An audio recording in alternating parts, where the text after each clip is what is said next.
Greg and Richard right here on Talking Red.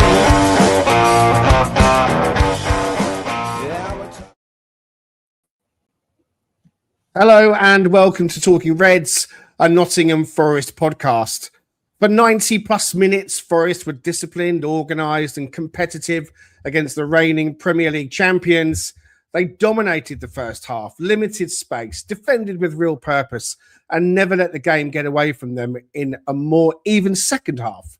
And then, right at the end, it was the sucker punch to deliver a real blow to Forest's survival hopes. So that's what we're here to talk about. No knee-jerk reactions. We've had time to calm down. No extremes. Well, maybe one or two. We're going to have as honest a look as we possibly can at how the game unfolded, where Forest stood up well, where the margins were thin, and how a match that looked like it was heading one way turned in the final seconds. I'm your host, Greg Oram. Sadly, no Richard with us tonight as he's out of action. But I am joined by some other members of the Talking Red Stars and Stripes contingent. It's Andrew Cove, Ross Taylor, and Bruce Johnstone on the panel as we reflect on Forest 0, Liverpool 1. The performance, the key moments, and the feeling of walking away with nothing after giving so much.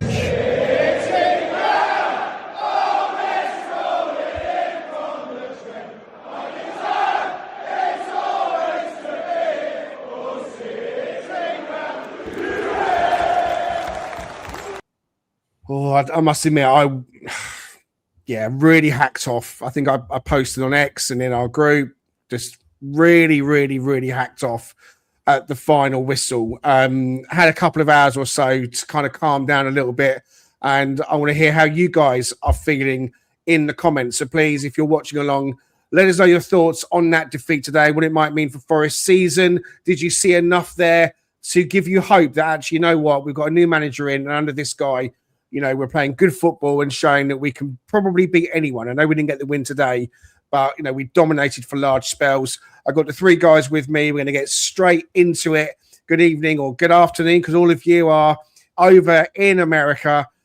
2 p.m. in the afternoon for you guys. Andrew Cove. Oh, team selection unchanged from Thursday. Were you happy with that? Was that the right choice? Yeah, and I think we talked about this before with the European selection, that you want to see him pick the best 11 for every game. And then if you need to pivot mid-game and change things, you do that. But always go out with your strongest 11. I think that is probably, on balance, our strongest 11. So, yeah, no complaints with the starting 11. I think the danger with the European adventures and Sunday games is you sometimes just run out of gas, and our second, third and fourth choice players in certain positions just sometimes aren't quite good enough. And I'm sure we'll get into that. So, yeah, frustrating. We deserve more out of the game. I mean, it's dangerous when you think about Sean Dyche's first game, Bruce. He won that European game against Porto. We won it 2-0. And then a few days later, we go away to Bournemouth. And I was actually at that game and saw it live and saw Dyche ball in its full glory, you know, for myself. And we just went at the races. I guess maybe one thing that he's left us, Bruce, would you agree, is the fitness levels, because he's ran them ragged. And that probably would have dropped off since he's left now. But maybe that kind of overhang from him is that these players are now fitter. And do you think we saw that today in the first half? I guess, but there was a drop off in the second half. You can tell, you know, the legs were tired. Jesus in particular looked tired early, which is unlike him. He's usually a workhorse.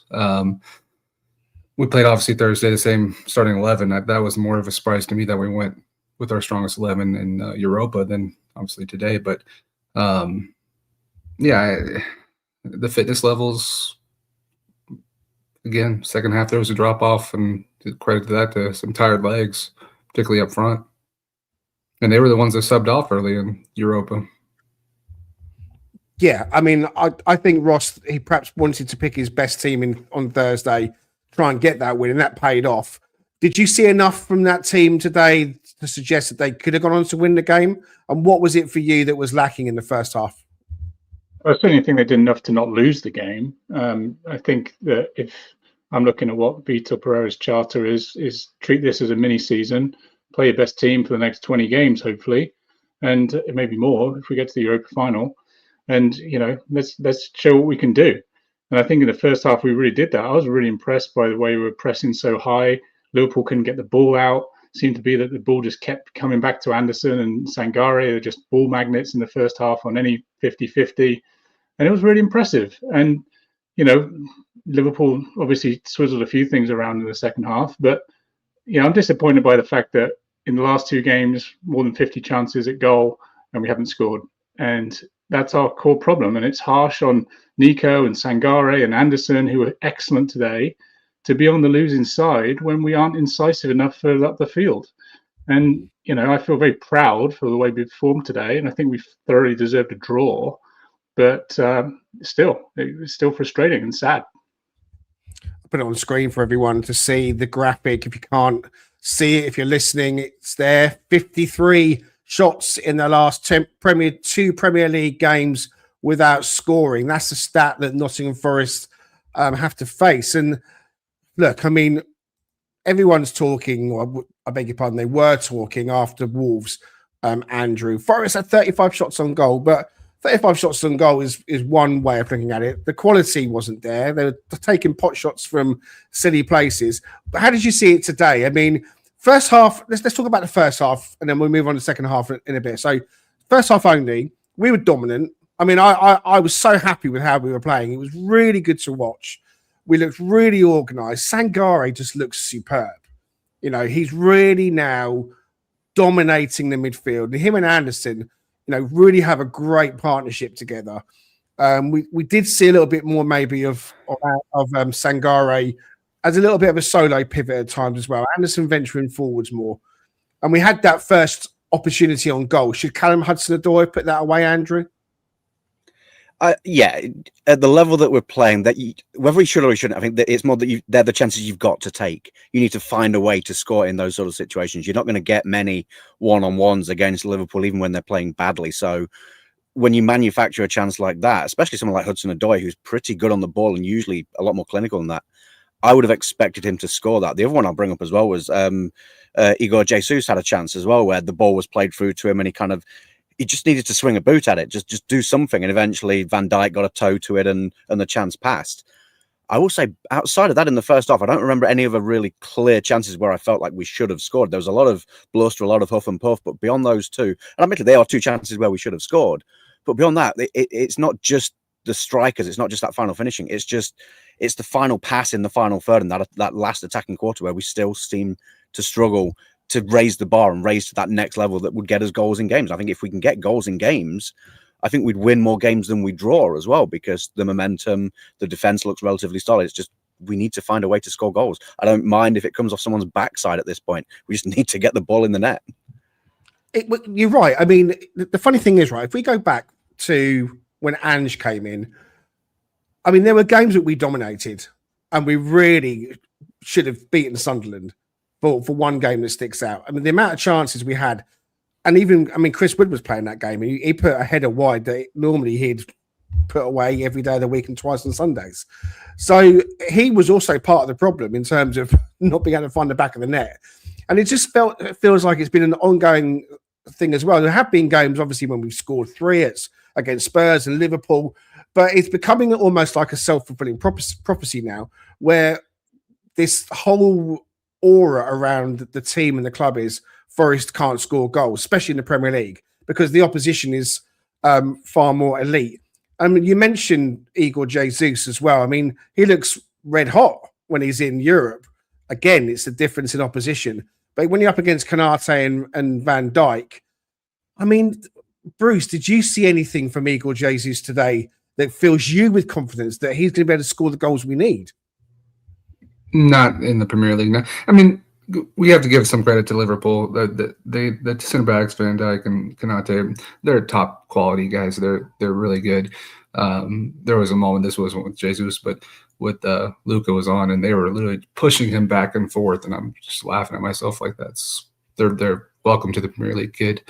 But no, with Jesus, no, not in the Premier League. There's that, you have to be a split second faster than you are in Europa. You're given a little bit more space, and he's able to capitalize that in Europa.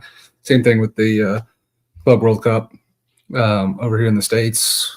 He did well when he was here, but the same thing, he was given a lot more space, a lot more opportunity, where he's not in the Premier League, which is probably why he drifts a little bit further back, and he's not usually he's not really forward and pressing and doing that. Just he's trying to get himself a little more space, I'm assuming, or maybe that's just what the managers are telling him. But no, he's to me, he's not really the guy, but he's just the best guy we have at the moment, unfortunately. And there's been shouts for Taiwo to come on, and at this point, why not? I mean, Luka looks like a lump on the log, and obviously Jesus is struggling to score goals in the Premier League. So, but I don't think we really have an answer, to be frank. And Jesus at least has a little more to his game than the other two, so that's why he's been starting. Ross, Andrew mentioned bluster at the end of a good move. Forest seemed to be working the ball well through the midfield. I mean, Sangar and Anderson were, close ball control was excellent. I thought Gibbs White was excellent today in the first half as well. He really kind of energetic, high intensity, twisting in the right places. I think he lost the ball once or twice, but he puts the ball at risk. We don't want him doing it in dangerous places, obviously. But it is that final pass, isn't it? It felt like they were working the ball out wide a lot to Callum on the left and Hutch on the right, but they just didn't seem to want to cross the ball as much. Go back to when we played Everton, it was cross. But today, they didn't want to get the ball over. I mean, again, with Konate and Van Dijk, it's meat and drink. Can you maybe give us your take, Ross, on what you're seeing from the forwards? I mean, Pat in the comments says defense very good, midfield superb, forwards absolutely awful. Is that fair? I mean, as a one-liner, I guess it's not too far off. I mean, certainly the midfield was superb. And I think what we've seen in the first two games of Pereira is, with the single pivot of Sangare, it really gives Morgan a bit more license to dominate the game all over the midfield. And I think he's been doing that. And to the comments earlier about the chance for Callum, I mean, that was the kind of one clinical chance that Wood scored against Liverpool, I think last season or the season before, when we drew 1-1 with them. So the Liverpool don't give you much. So we can't expect we're going to create that much. And we were still the dominant side for large swaths of the game, which I think we take a lot of credit for. But it still comes down to the fact that, if we get these limited chances, we've got to be ruthless with them. And if you're not, then you just have to be totally resilient to not concede at the other end. And ultimately we got stung on both sides of the coin. I think we huffed and puffed plenty, but we haven't got that top draw striker at this point in time. I mean, Jesus does a great and honourable job, but he's probably our second, third choice in a normal season. And as a result, Van Dijk and Konate are going to generally gobble them up. And we tried, but we just didn't quite come close enough. So the first half's progressing, Andrew, and I'm watching it thinking we've got to score, because surely Liverpool are going to be better in the second half. And they were better in the second half. They weren't amazing. I felt like we dropped off 10 yards and gave them more of the ball. Do you think that was a mistake? Do you think that was messaging from the manager? Because beforehand he was quite bold with his, I want to play the same against Liverpool as Fenerbahce and against everyone else. I want us to have an identity. He's just saying all the right things that I want to hear about identity and mentality. Do you think maybe that's when the fatigue might have crept in a little bit? Maybe they're a bit leggy. Sangare and Anderson in the midfield. Maybe would you have liked to have seen changes earlier in the second half? I think I said this in our chat. I think 60 minutes, it's kind of become like the standard time that you want to give players on the pitch before you take them off if they're looking fatigued, and also giving like the players coming on enough time to have an impact. I thought the subs largely were fine. I think I even said in the chat they were the ones that I would have made. I think you want to go out, and I agree that we want to have this identity. You want to play the way your manager wants you to play. You need to get that instilled into the team early on. So 2 games back to back in quick succession, playing that level of football with that same team, I think it's fine. If we'd scored one or both of those 2 chances in the first half, which was the whole intent, then it's a different conversation, because it changes the whole inflection of the second half. You don't need to be as intense. You can make different kinds of substitutions. So I don't have a problem with how he's set up. I think the game management from the bench and from the management team was absolutely fine. I think where we lack is the quality off the bench, and we've seen this before. Maybe there was a conversation, and again, hindsight's 2020, but Backward came on and did absolutely nothing. Maybe McAtee would have been a better option, but still, until he comes on and proves everybody right, he could have gone on and had a worldie for the last 30 minutes, and we're all sitting here thinking what an amazing substitution that was. So, no, I think Pereira got it absolutely spot on with his choices. I don't think there's anything else he could have done. I think we just ran out of gas, and we just don't have that strong a bench as other teams. You look at the lad that Liverpool brought on, he played 25, 15, whatever it was, minutes in the game, and he completely changed the game for them. He was responsible ultimately for the goal that they scored. So, yeah, I had no problem from the management side. I think it's one of those games. Sometimes if you don't take your chances, you end up getting punished for it. And that's exactly what happened. Let's dip into the comments. Kedgris TV says, yo, good to have you with us, Kedgris. NFFC 1865, Ureds is with us in the chat. Toothless in one word. And also 0 goals, 0 hope as goals win games. Jackie Howarth, great to have you with us. Jackie says she's going to be feeling much better if Woody was on the way back soon. We hope so too. I didn't see any of the post-match interviews. I've got to be honest with you. I was too annoyed to kind of like pay attention. So I did the ironing instead, actually, if I'm honest with you, just to get some therapeutic kind of ironing done. But I did kind of read that he was asked, Vitor Pereira, about Woody if he might play this season. And I think his response was, I hope so, which was straight out of the Sean Dyche kind of answer book, very vague, and who knows. Tricky Mickey says we are so blunt up front. And Kedris is back with this hot take on when he should start in the Premier League. Bruce, what do you think about that? I mean, Taiwo's last moment was that goal away at Brentford that was fantastic. Keep going on about it. And he hasn't had a look in since. Obviously, a new manager's come in. So I wonder, look, normally when a new manager comes in, every player has a kind of clean sweep, clean slate. And maybe that's why Back was being brought back into the fold, because he was getting edged out. Is there a case for Taiwo? Obviously, all players, when they're not playing, become much better. Their stock rises. They become the answer to our problems because, of course, they're on the bench and not playing. So we know that. But is there something in it that a 1 year really should be starting in the Premier League? He's got a record of scoring goals for us. It's a difficult one, and I kind of touched on it earlier. I don't think any of the 3 strikers we have currently are the answer. They're the ones we've got to keep us up, Bruce. So we aren't going to be able to change any of them. So who's the best one? Who's the best one? I'm just glad I'm not Pereira and I don't have to make that call. I mean, at this point, why not? Jesus has proven nothing but he cannot score goals in the Premier League, right? And again, I don't think there's one person that I've ran into that's been impressed with Luka so far.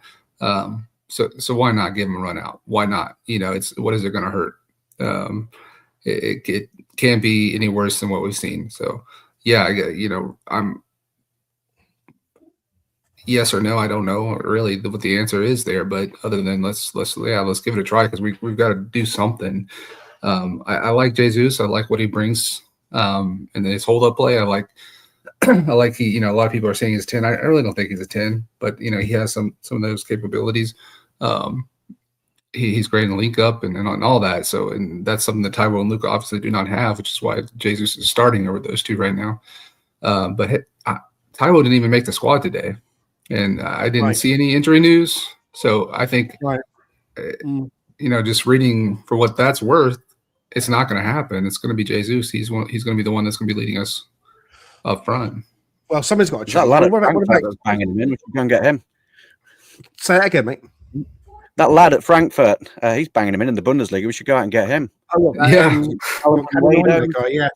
look, I mean, this is it, isn't it? I mean, when you change your managers quicker than you're changing your boxer shorts, it means that you're going to end up with a disjointed squad of sorts. He fancies him and he doesn't like him, and he comes in and now he's getting game time. Where are you, Ross, with the striker situation? I think Igor Jesus needs credit because he's carried a lot of weight on his shoulders because Woody's been injured. There was no Lorenzo Luca until recently. Taiwo had his own injury issues here and there, but was only ever going to be backup. So he's had to carry the can a little bit. We even tried Dan Doy up front in a European game, and I don't want to see that again. Where are you on the striker situation? Are we getting carried away here thinking, look, if we give Taiwo a chance, he's quick and he's physical and he's fit, is it beyond the realm of possibility that he might be a better goal scorer for us than Igor Jesus? And I think Jesus is probably the best of a bad bunch. I mean, they're not bad. I actually think Jesus is pretty good value for what we picked up in the summer. I just think he just needed more rotation. And I wouldn't change it based on the list of names you've given me. I mean, Jesus is what we've got. We just need to be more creative in other outlets. And I think we also, that sense of context is our wingers, Hutchinson, Callum, for all of the frustrations that they weren't decisive enough, they were probably more impactful than Salah and Gakpo. So, I mean, that might be in part because of the brilliance of Nico and to a lesser degree, Arna. But, I mean, it wasn't like we didn't do better than a good side. It's just, we have got what we got. And if we had come away with a 0-0 draw, I think we'd all felt very positive about where we're at, because you don't expect to get that many opportunities against Liverpool. So I'm not going to dig Jesus out. I think he's the best option. I just think that Awoniyi can be destructive, but we're never entirely sure whether he knows exactly what he's doing. And I'm surprised he wasn't there as an option. But it feels like, Luca has got the nod over him at this point. And if Awoniyi had come on, people would have been saying, well, why don't we put Luca on for the last 10 minutes? Or, so we can't have it always. I think Jesus is the best of a bad bunch, and we just have to stick with him. I also, Andrew, you just sent me a message. And I saw the Stan Collymore tweet about Igor Jesus. I can't get it up onto screen because my computer just doesn't like doing that kind of thing when we're live. I need to have stuff preloaded. But for those of you that didn't see the Stan Collymore tweet, he said that I hope Forest stick with Igor Jesus. Return this season has been underwhelming, but I'm telling you, he's got every single attribute a striker needs. Pace, movement, which needs work, instinct. You can see him react really well to situations. Every time I watch him, I think he's got a lot going for him. Maybe needs some one-on-one work, but if Forest let him go, don't be surprised if he scores a hatful for Dortmund or a club who'll more than take the risk on him. Is it a question then, Andrew, for you as to how he's being played, what he's being asked to do? I mean, Vitor's been in the building for 2 games now, so we've got to try and trust in the new manager to work with him. I mean, what's your take on the Stan Collymore tweet? Do you think that's fair? I think it's fair. I think we've seen earlier on in the season, there was certainly, again, we go back to the scenario where we had, players moving country and completely, uplifting their lives and a complete change to their lifestyle and all that kind of thing. It takes time to adapt. And I think the early signs that we saw with Jesus have been fantastic. There's not much missing from his game. Admittedly, as a striker, scoring goals is a big piece that's missing from his game. But as Collingwood's tweet said, the core attributes are there. He's strong. He's physical. He seems to be able to match up with Premier League defenders physically. And that's rare for a kid his age. So, yeah, I think to the point that was also made, he's kind of got the raw end of the deal here. He came in as kind of our European striker. When Wood gets injured and he gets promoted up to, Billy Big Boy that's got to take the mantle in the Premier League as well, that expectation shifts. If this was 2nd or 3rd season, he would be a better striker than he is now because he'd have had time to adapt. So, yeah, you've got to stick with him to an extent. But the Awoniyi question is an interesting one because Awoniyi is one of these players that is very streaky. He goes in patches of form, but he kind of needs to play himself in to match fitness and match form. You don't always get that luxury, especially when you've got, 13, 15, whatever it is, games left to save your season. So it's a tough one. I think between the strikers that we've got, they should be capable of scoring enough goals to keep us in and to win games. So is it coaching? I don't think it's necessarily coaching. I think Collymore's point is more the arm around the shoulder. You've got a young lad that's moved countries that just needs, someone to look after him and nurture him and kind of ease him into the Premier League and kind of what the expectation is. So yeah, I don't know what the solution is. I think everything up to the strikers is fine. We perhaps just need a lucky break. And I said it earlier, we just need something off the backside to go in. And then maybe the whole perception of what our strikers is changes. You said before as well, there's almost this narrative about Forest strikers that we can't score goals. That eats away. That becomes part of the dressing room fabric as well. So We just need a break. We need consistent run of games where we can score a goal, 2 or 3 goals in a game, and then that completely changes things. And then the confidence is there, and then those chances that maybe miss by a couple of inches in one game go in by a couple of inches in the next game. Maybe that's all we need. Maybe I'm just, praying to the gods, but maybe that's all it needs to be. Well, there are things that we need to be doing better, and set pieces is one of them. I mean, the corner routines are absolutely abysmal. Elliot Anderson is a wonderful, wonderful player, but can't deliver a corner. Hutch not that much better. Backwar, when he had a go, not much better. I mean, we're just not causing any threat from corners or set pieces of any kind. So let's talk about the subs coming on. I know that one or two of you have mentioned them already. I thought in the first half, firstly, that Amari Hutchinson had one of his best 45 minutes for Forest. I thought he was really strong on the ball. I really liked his dueling with Kirkesh. I thought he looked really good in the short. I liked his first half. I didn't really want him taken off. Maybe he was the one that was feeling a bit leggy. But Pereira chose to switch out both wingers, bringing on Ndoye and Backwar. Now, I want to get your guys' take on Backwar a bit deeper. What do you think, Brucey? He's not played under Deitch at all recently. I think the last time I can remember seeing him on the pitch was away at Villa when he shanked one across and they scored from it. Are we being a little bit harsh on the kid? I mean, I want to be as balanced as we possibly can. I don't want to hang him out to dry, but it just looked like it was another tough afternoon for him. What did you think?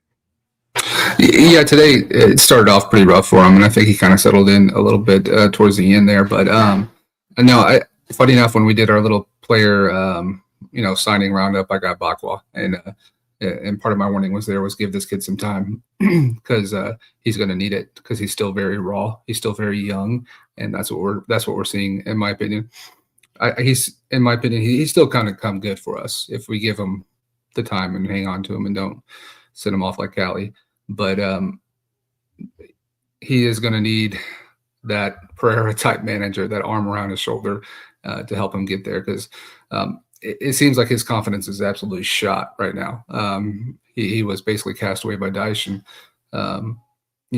that little moment after the Europa game on Thursday where Pereira was walking around, had his arm around him, and that made me feel pretty good about his future with his club, at least the next till the end of the season. And he might not come good to the season. I don't know, and it wouldn't really surprise me. But I think if we stick with them, there's a player there. There's going to be a really good player there. We just have to give him the time to do so. I think I must just be a cold-hearted son of a bitch. Do you know that?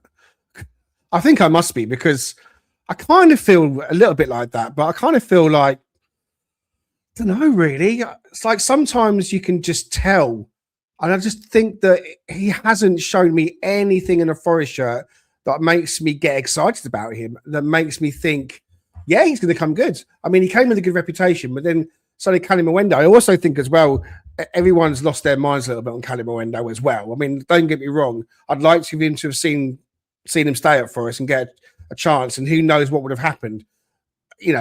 But again, 2 or 3 managers didn't really want to play him, and I know he's gone off to Frankfurt. He was always going to probably go somewhere and score goals, as per the Collymore tweet, talking about Igor Jesus. If he goes somewhere else, he'll probably score goals. Maybe it's just sometimes players don't fit at certain clubs and certain styles, and maybe the Premier League isn't for certain players. Maybe they need to be on the continent. Look at Igor Jesus playing in the Europa League against lesser opposition. I mean, if he's playing in Germany week in, week out, we'll score a bag full of goals, because most of the teams in the German Bundesliga are not that great, to be honest with you, apart from obviously your usual suspects. So when it comes to Backwar, Ross, what do you think? I mean, have you seen anything from him that makes you think, yeah, there's a player there?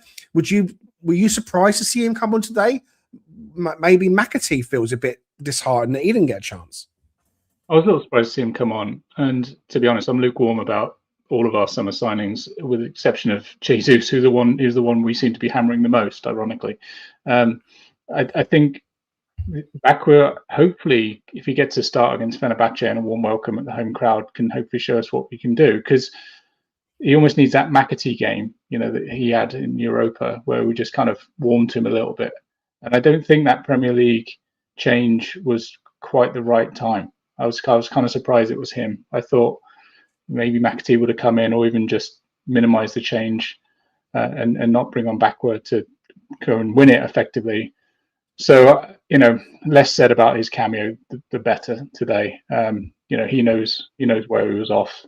His touch was off, and his strength was off, and his trickery was off. So, we just have to move on from that. But hopefully he gets some minutes in the Fenerbahce game and can show us with a little bit more safety that he's something worth investing in.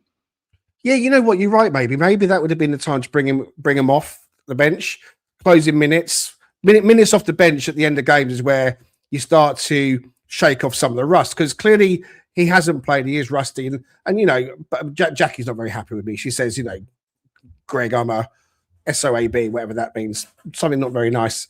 I'm not saying, Jackie, that Bakwa has been given enough time yet. He hasn't been given enough time. I guess where I'm coming from with you guys is that we don't have time now with 11 Premier League games to go. We don't have time to mollycoddle players and kind of kowtow them. It feels like we are going to probably have to play with our best 11 week in, week out, and then adding in Dominguez and Yates and then Doy and McAtee, hopefully, to kind of mix it up a little bit, because I feel like our bench options, Ross, you're right, I'm completely lukewarm about them. It's been really kind of disappointing that we really thought we had better depth this season, but actually it hasn't worked out that way. And I also have to say, look, the players, in fairness, have had a lot up put in front of them with different managers and different systems and a lot of upheaval. So, in fairness, I do acknowledge that, but it's just been a shit season, isn't it? It's just been a horrible season for fans and for players alike. On that note, let's have some cheese. This episode of Talking Reds is brought to you by The Cheese Trader. If you love proper cheese and you love Nottingham Forest, then this is the place for you. From rich, creamy blues to powerful charcoal cheddar, The Cheese Trader has the flavour to match every moment of the season. Whether you're celebrating a big win or drowning your sorrows after a tough loss, use the code Talking Reds for 10% off every order. The Cheese Trader on Grape Lane in York, owned by Forest fan Stu Freestow. Proper cheese, proper passion. Find them online today and join the cheese revolution.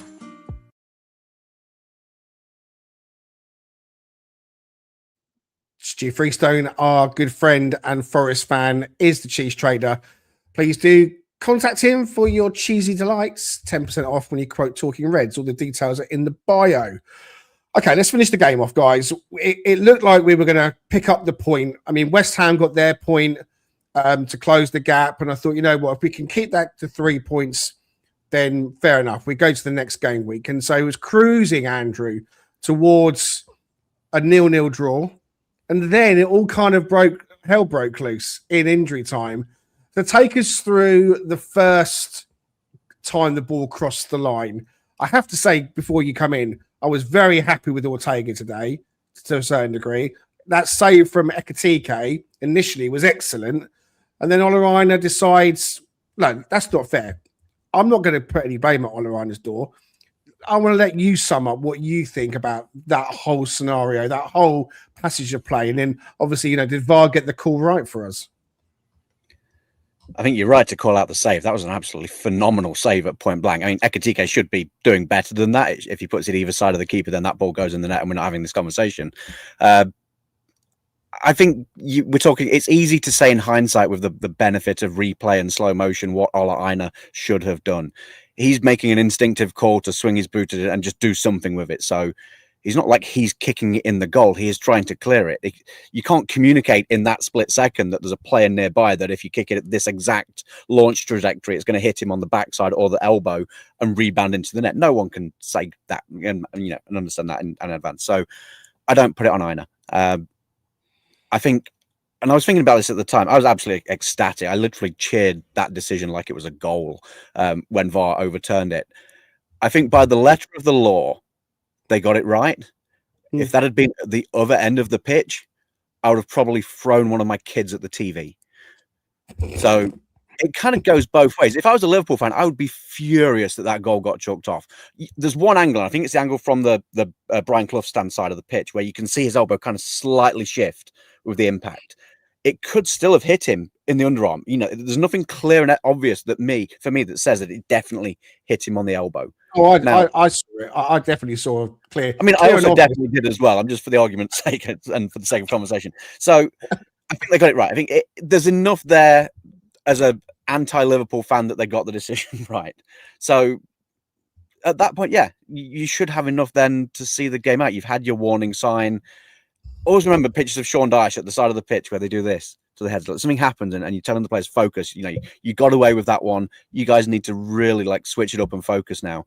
And then, a few minutes later, it completely unraveled. And I'm sure Bruce will want to talk to us about that. Yeah, I just was screaming at the TV when the ball went in off of McAllister.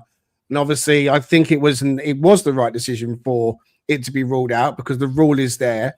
I mean, I thought when I've seen it come on the replay, Ola Aina could have nodded it away and done something else with it, but it doesn't really matter. I mean, the only reason why the ball ended up in the back of the net was because of an illegal arm put it in. So actually, it kind of completely negates the phase of play. It wasn't a goal, but we rode our luck. And then Bruce, I am coming to you now because, Forest really need to learn lessons, don't they? I mean, obviously, I know it's difficult, but could you see it coming? Could Dominguez have done more to stop Szoboszlai crossing that ball? I think he could. Yeah, he could have. Yeah, no, he absolutely could have. And which to backtrack a little bit, I mean, with Anderson just gassed, I was a little confused about that sub. That was really the sub that was scratching my head on the most. Why are we taking Anderson off and subbing Dominguez? But I digress there. The goal that I don't want to talk about. First of all, I was furious that the game was still playing, and I get it. There was a VAR check, so they extended the time. But last time this happened against Liverpool, when we were on the 99th minute of 7 extra minutes when they scored their goal, I have a group thread with a Liverpool fan, and he was saying, "Well, you guys shouldn't have been, shithousing everything around and falling on the ball and killing time." But it happens every game. It happens every match. But it seems to never extend upon or that far after the added time. I even went as far last game to actually having a stopwatch in my hand and timing it for him and saying, see, 30 seconds, and there was 2 minutes of dead time there, but because I'm petty like that. The extra time thing, again, the Liverpool time, whatever you want to call it, was the most furious part about that. Yes, I kind of saw the goal coming. I think everybody saw it coming. We definitely shut down a little bit there. I still have not seen a clear view of the offsides. Just that one view I think we've all seen in the group text. And of course, you have the VAR view where the animated AI guys show his, his toenail being a little bit past Virgil van Dijk's, but maybe the conspiracy theory in me says that, hey, I don't really believe that. I need to see it with my own eyes and in person. But we could have done better all around. It seemed like we shut down a little bit there. Out to at their far post, basically, guarding two people. It was just as frustrating as Dominguez not shutting the cross down early enough. Just as frustrating as them being, 2 extra minutes, on to the added time. It was all very frustrating to me. It was a frustrating end to that match. That we played very well against a very good team. I mean, we can't discount the fact that Liverpool is still very talented, even though they're having a down season for their quality. Very expensive squad that they assembled and with top quality players, and we went punch to punch with them today. We did, and I guess when you lose the game by 1-0, Ross, you look at that as the clear key moment in the game. What's your take on Dominguez? I mean, I had to look back at it before we came on, and I just felt like I really loved Dominguez, and I didn't mind him coming on for Anderson, because if he's gassed, then obviously Dominguez, I think, is a really good replacement for 15 minutes. But he's got to do more to stop him. But then Van Dijk as well, whether he's being played onside or not, no one's challenging Van Dijk. And as much as I was happy with Ortega saving from a Katike on the goal that wasn't given, when Van Dijk's header comes down at Ortega, he kind of parries it out what did you think of that? Would you want to see him do better with that one? Yeah, I mean, a winning goal in the last minute is why we love and hate football, right? I mean, that's what is football versus any other sport, that you can win it with a single moment, but you can also lose it in a single moment, and it's never less painful. I mean, I think part of it was, I wouldn't say that Dominguez was naming it fault. I think part of it was because they were setting up for a long throw, and probably as a result, you had Milenkovic slightly out of position versus if they'd have kind of structured it, as a short throw from the off. And it's literally Einer's toenail on that image that is keeping him on side. And it's just those margins that this season have just continued to beat us down. And I don't know whether it was Ortega-Sable and Murillo clearance. It was kind of a bit of a bundle. With hindsight, you could be cleaner on either on the hold or on the clearance. But it's just when those things are going against you, they just do. And those are the ones that just find the opposition player versus being cleared by a defender when it goes against you. And it absolutely sucks right now because of that. And I don't think we deserved it. I think we were good for a point. And, we got to go again. There was a lot of positive signs. Do we not think Ekitike was offside? Ekitike was definitely offside, but he didn't come into play, though. That's the thing. He makes an attempt for the ball, though. Surely that is interfering with play. I don't know what the exact definition of the rule is this week, but if he's in a position and he makes an attempt to play the ball, then surely that affects the play because... Well, I agree with you, obviously, because it would suit us, but I'd need to look back at it and just see how much he was going for the ball. But, I mean, I still haven't seen a clear, definitive, clear camera shot that shows Ola Einer's toe keeping him onside. And the semi-automated offside is fine, but surely that's got to be based on live facts, right? Don't guess where his foot is. And I'm not saying that's what's happened. I'm sure someone will shoot me down and say, oh, no, there's a picture. Here's the picture. I did see one floating around with, here's the red line pointing to Van Dijk's boot, and there's the white line pointing to Ola Einer's. But I can't see Ola Einer's red sock. Keep it in the boot. I'm looking for the red sock. There's no red sock there. So I don't know if that's the truth or not. I mean, I'm feeling very salty about it, I have to say, because I looked at that and thought, my God, we've got away with another one. That's clearly offside. I couldn't see Ola Aina hiding behind big Van Dijk. But look, it's gone. We've lost the game. We can argue and complain and moan until the cows come home.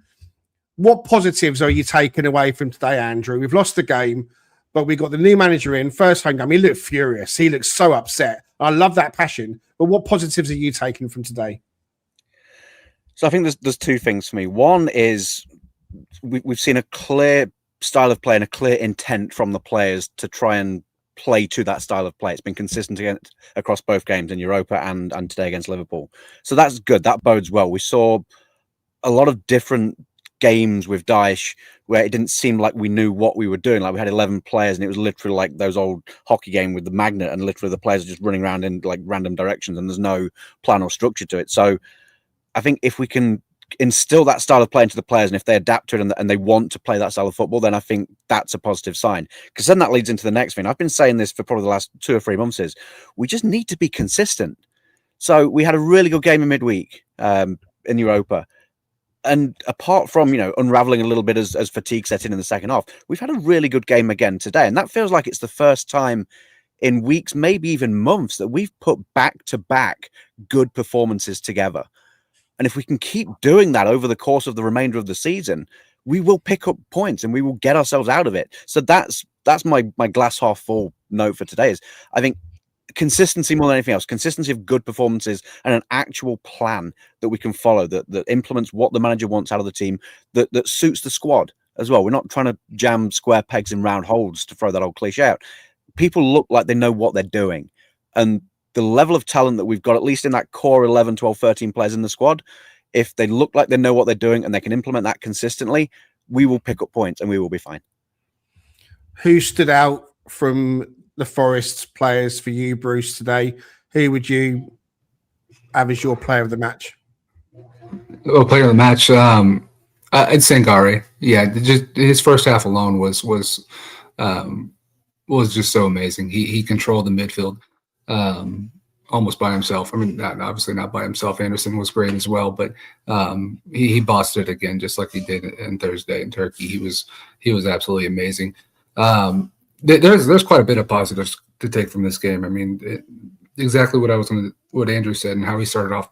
First, amazingly, we have a plan going forward, and we have an idea. We're not executing it extremely well when we get to the final third, but we at least have a plan. It looks like there's some structure to this game.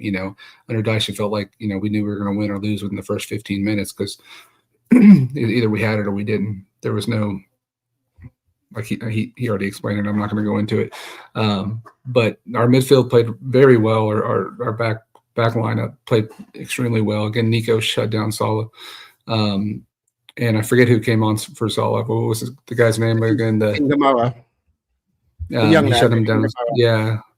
I mean, he just absolutely controlled. And even Aina, I mean, he's still not up to par. He's still a little bit leggy, and he's not where he was before his injury, but he played well. He defended well, at least, and until the 99th minute or whatever it was, when he was absolutely spent. But there's so many positives. I mean, Ortega, like you guys have mentioned before, he had a couple big saves, and he kept us at least alive. And Darren got lucky with the VAR on the first one, but I was a little nervous after that first game because he looked shaky. And I think I voiced that a little bit in the thread, but I'm not really nervous with him anymore. So there's tons of positives, guys, to take from this game. And like I said earlier, Liverpool they're a great team. They're a great team. So I think we just keep the faith and try to remain positive. And if the crowd was amazing today. I heard it here in Texas. It was very loud, and as long as that continues, and we have that 12th man, so to say, on our side, I think we'll be fine. What about you, Ross? What's kind of filled you with a little bit more optimism, having seen a Vitor Pereira Forest team over the last couple of games? I mean, it's a lot. I mentioned the high press, and I think that's quite refreshing. I think we've got a really strong, robust defence. I think our midfield was better than a very, very strong Liverpool midfield. Like, I think Gravenberch's an excellent player, and I think we made him look pretty redundant in the first half. Wingers outperformed theirs. Nico silenced Salah. I mean, there's a lot of highs there. Again, it just keeps coming back to just how do we get more incisive, and how do we make sure that silly mistakes like throwing the ball out on a long throw don't happen, that we make the most of every single opportunity that we've got. But in the context of a 10 or 11 game mini season that we've got left, and I think the next 3 or 4 games will be really telling based upon who's playing who. I'm bullish that we can still do enough. I think this league is so funny. You look at Fulham, you look at Brentford, you look at Bournemouth, you win 4 on the bounce, it's all over. Like, it's all over. Like, we are done, we're safe. And I know that we haven't got the goal scorers in play right now, but we've got enough resilience and we've got enough quality, I believe, to outperform a lot of those teams down there. And, we just got to stick with it. People like to pull stats out when it's going good. They like to pull them out when it's going bad. I always like to rely on the eye test more than anything. And as I said earlier, those 35 shots against Wolves don't really mean anything to me because most of them were just silly, stupid shots that shouldn't have happened. Such low XG. But if you want to put the Crystal Palace game into it as well, that's 65 shots with 1 goal in the last 3 home games. We could talk about Luca being on the bench because maybe Big T is a better call, as Sneeze de Breeze is saying. Luca is tall, but he can't even use his height. He has no sense of positioning or movement. You must have been listening to me on a previous pod because I think he's the biggest donkey we've seen at the City Ground in absolute years. Brandon Dowen says, I think we're down. I can't see us winning any game until the end of the season. Again, I was quite doom and gloom when we sacked Dyche, purely because I thought that was probably the safest and best way and route to getting us the points to stay up. I didn't like the football under Dyche. I thought it'd be gone in the summer, but I also thought, you know what? I think we will get enough under him. Question for the panel. Quick 10-second answer from each. I'll start with you, Andrew.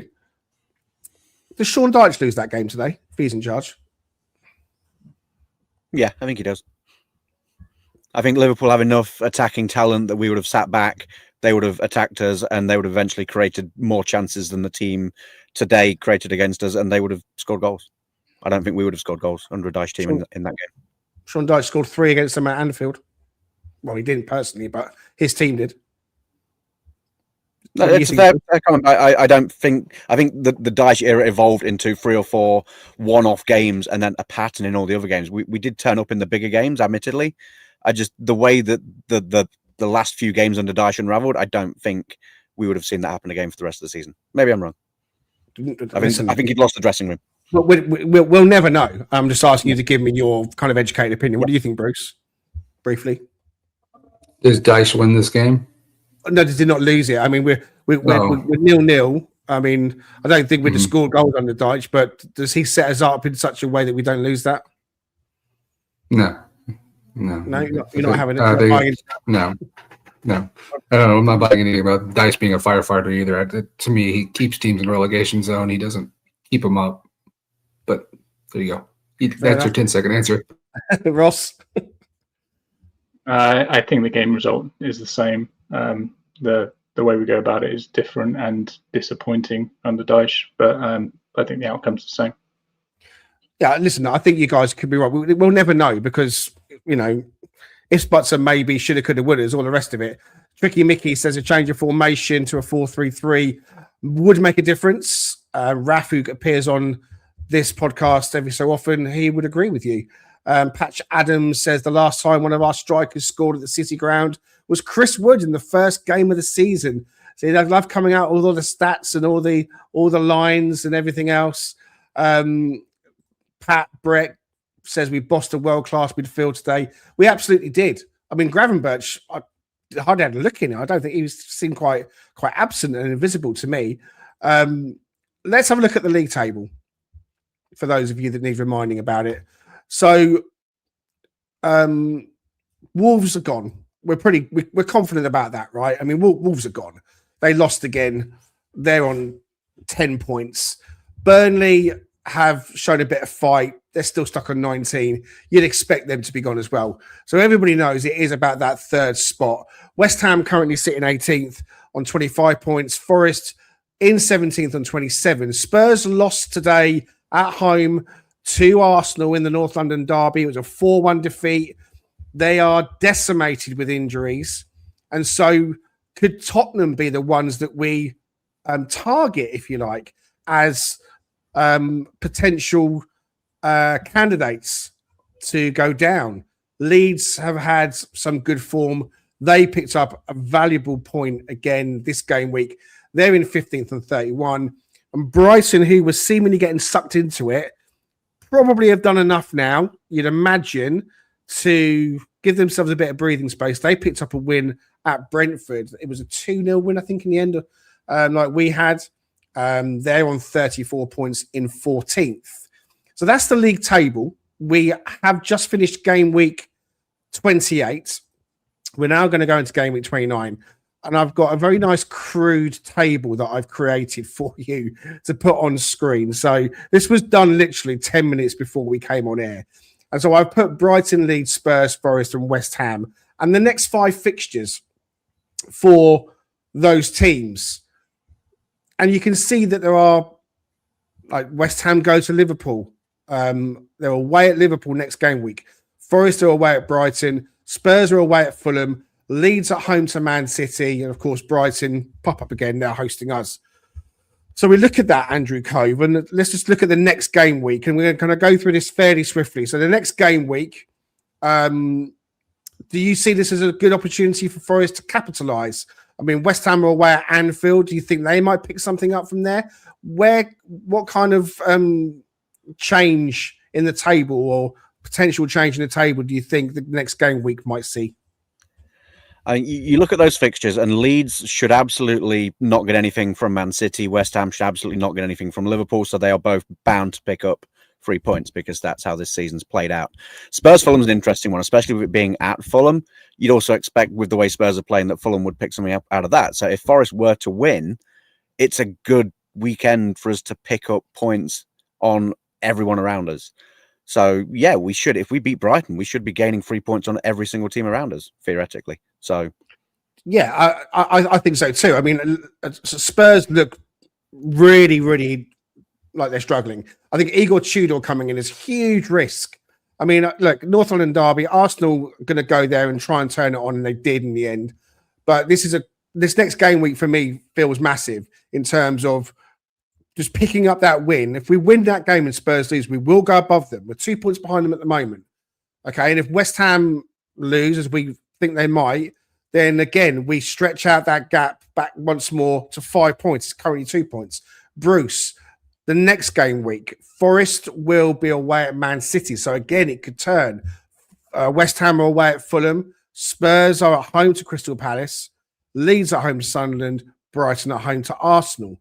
So I guess what I want to ask you guys to think about, is survival really got to be kind of almost half tied up, 3/4 tied up in these next 5 games? Going into the last 5 games or so, thinking we've got to try and get 3 wins in a row here, or 4 wins, almost feels like a big ask.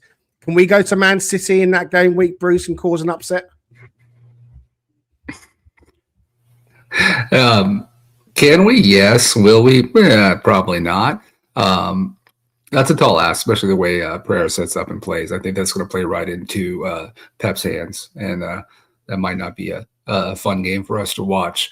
I think the biggest key on that week is Leeds at home to Sunderland, and of course West Ham away to Fulham. Sunderland hasn't been that great away from home, and you never really know what you're going to get with Fulham, unfortunately. So we're kind of hoping that everybody else around us kind of falls and loses that week. In my opinion, that's a tough week outside of course Brighton playing Arsenal, and even Crystal Palace versus Spurs. That's going to be a toss-up game, questionable. Which way that one's going to go. So yeah, that's going to be a tough week. I think there's going to be a lot of head spinning. X is probably not going to be a fun place to visit during that week.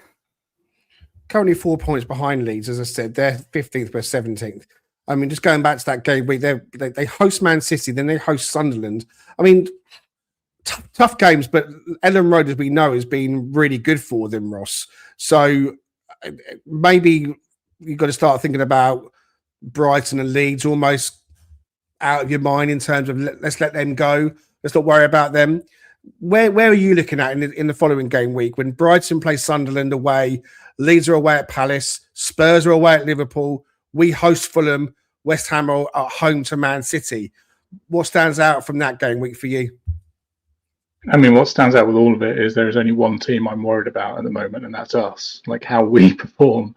I just don't think we're in a spot where we can be looking for favours. I think it's a really telling period, these 5 games. I do think that Spurs are very, very vulnerable. And I would even say, if I'm being bullish, we could be above Spurs when we go to play them.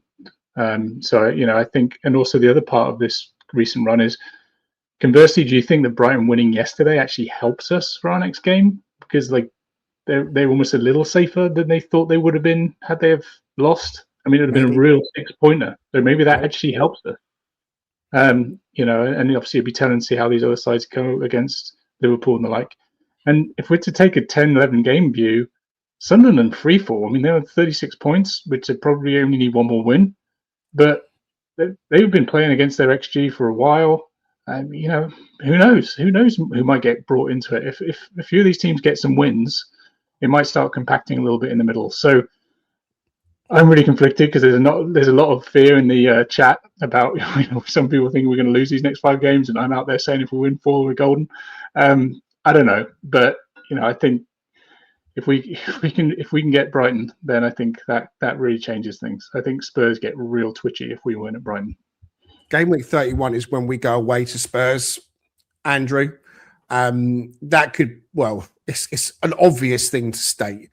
How crucial that game is probably going to be, because by then we'll probably both of the picked up points and dropped points. Brighton host Liverpool again. They still might be hanging around, but probably got enough points on the board. So it's West Ham away at Aston Villa that I'm looking at. I'm kind of like at this point thinking, obviously, we play Spurs. Is it wise to think about Brighton and Leeds as well? Or is it a case of let's just get points, our own points on the board, and hope West Ham drop points? I think you always have to focus on yourself. You can never, to Ross's point, you can never rely on other teams doing you favours. I think that is absolutely 100% accurate. Of those 4 games, the Spurs one feels at the moment, with the world the way it is, that's the most critical one because they are the closest team to us above us. And obviously, if we would just take that game in isolation and we win that game, we would be on more points than them by definition. So I think Spurs is always an interesting one because we always seem to play well against Spurs at the City Ground. And I don't recall, I know we had that really mammoth performance last season where Toffolo cleared that one off the line at the end and it was just every man, giving 110%. The way they're playing, and Spurs is never an easy place to go when the crowd are with them, but when the crowd's against them and the way they're playing at the moment, it gets toxic pretty quick, I imagine, at that stadium because it's a big, impending stadium. That feels like the important game. I think just to circle back to that Brighton game and echoing something I said earlier, just to close the loop on that, I think if we put in a performance against Brighton and if we even just get a point, that goes back to that consistency thing of us stringing consistent performances together. So the Brighton game, not just because it's the next game, but because it's the next game after 2 games where we've played well, I think that's the critical one. And I know it's cliche, and I know all the players will come out and say, you just win your next game, just focus on the next game. If we win that Brighton game, then the Man City game almost becomes easier because you've taken the pressure off yourselves. And then it keeps, steamrolling from there. So that Spurs week's an interesting one because I don't see any of the other teams. The Spurs, obviously, if we beat Spurs, and I don't see West Ham getting anything away at Villa. Even a mediocre Villa is better than a good West Ham. Brighton could get pulled into it. You look at the teams that they're playing. If we've beaten them, I don't see them getting anything against Arsenal. Sunderland's a wild card, and then Liverpool, they maybe get 3 points out of that 12. So they could easily be back in it if other teams around them pick up points as well. Okay, thank you very much. Just to say as well, I did only put the next 5 game weeks. So I'll say for Forest, away at Brighton, away at Man City, home to Fulham, away at Spurs, home to Aston Villa. The home game against Aston Villa, it takes us into Saturday, the 11th of April. And then after that, we're home to Burnley and then away at Sunderland. So I know Sunderland have had a decent season. Their home form has been good, but they lost this game week as well at home. I think it was today they lost at home to Fulham 3-1, I think it was in the end. And Burnley at home feels like we really should be picking up maximum points there. So I guess the question I want you to close on, guys, if I push the right button, is what's going to be the points total that we're going to need to get to stay up? I mean, traditionally, everyone else should say, you get to 40 points, you stay up. In recent times, it's been sort of like 34, 35 has been enough to stay up. What's going to be the points total we're going to need to get, Ross, do you think, to stay up this season? We're currently on 27. We're on 27 now. If we got 11 more and we're on 38 and got relegated, I'd be really disappointed.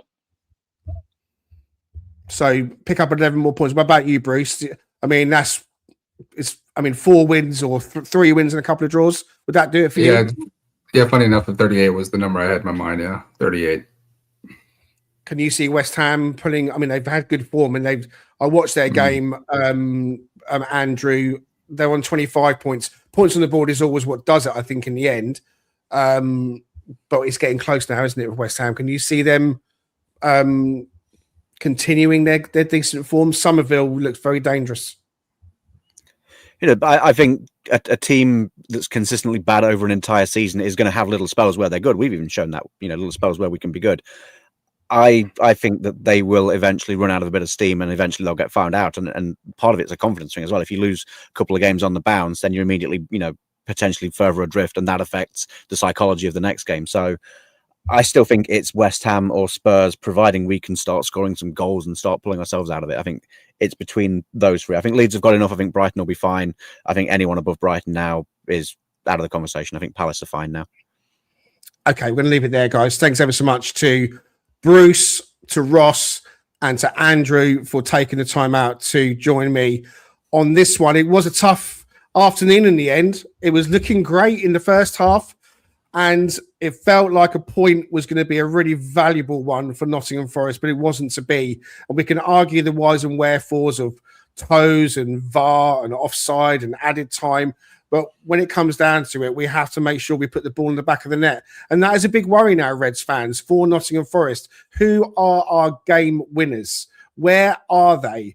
Gibbs White has shown over the years that he's not prolific. He can score goals, but we need to step up.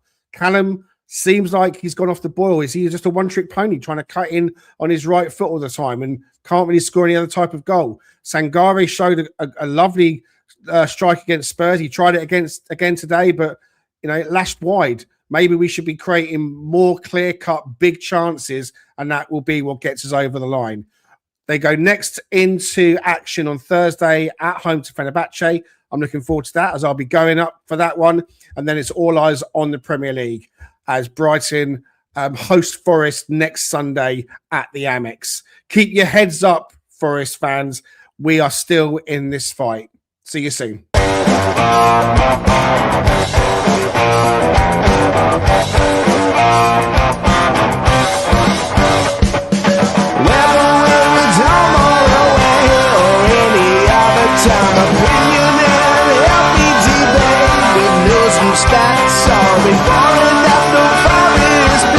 Come join Greg and Richard right here on Talking